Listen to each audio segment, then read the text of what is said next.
Everyone இது பார்த்தீங்கன்னா வெஸ்டார் நான் இன்வெர்டர் பிசிபி ப்ராப்ளம் பார்த்தீங்கன்னா ஸ்விட்சிங் ஐசி பார்த்தீங்கன்னா ஹை வோல்டேஜ் வந்து டைரக்ட் ஆகி ஷார்ட் ஆகிட்டு இருக்குது. ஓகேங்களா, அந்த ப்ராப்ளத்தை தான் ரெக்டிஃபை பண்ணிவிட்டு நம்ம போர்டு ஆன் ஆகுதா இல்லையான்னு பார்க்க போகிறோம்.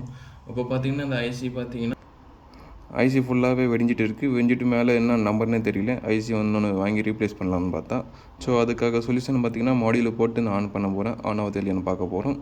இதில் நல்லாவே கிளியராக தெரியுதுன்னு நினைக்கிறேன். ஐசி வந்து ஷார்ட் ஆகிட்டு இருக்குது. அதே மாதிரி ஐசி மேலே இருக்க நம்பர் எதுவுமே தெரியல. அதனால் ஒரு சொல்யூஷன் தான் இந்த மாடியூலு. இது பார்த்திங்கன்னா பேக் சைடு போர்டு. பேக் சைடில் பார்த்திங்கன்னா மாடியூல் இன்ஸ்டால் பண்ணி வச்சுருக்கேன்.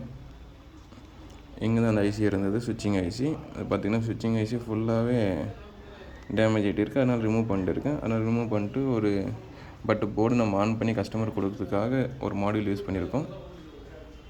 ஆன் ஆகுது இல்லையான்னு பார்க்க போகிறோம்.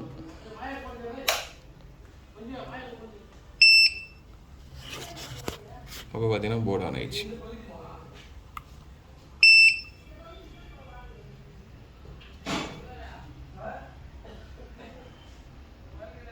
ஸோ நம்ம இந்த மாதிரி மாடியூல் கூட போட்டு நம்ம போர்டு ஆன் பண்ணி கொடுக்க முடியும் கஸ்டமருக்கு. Thank you friends.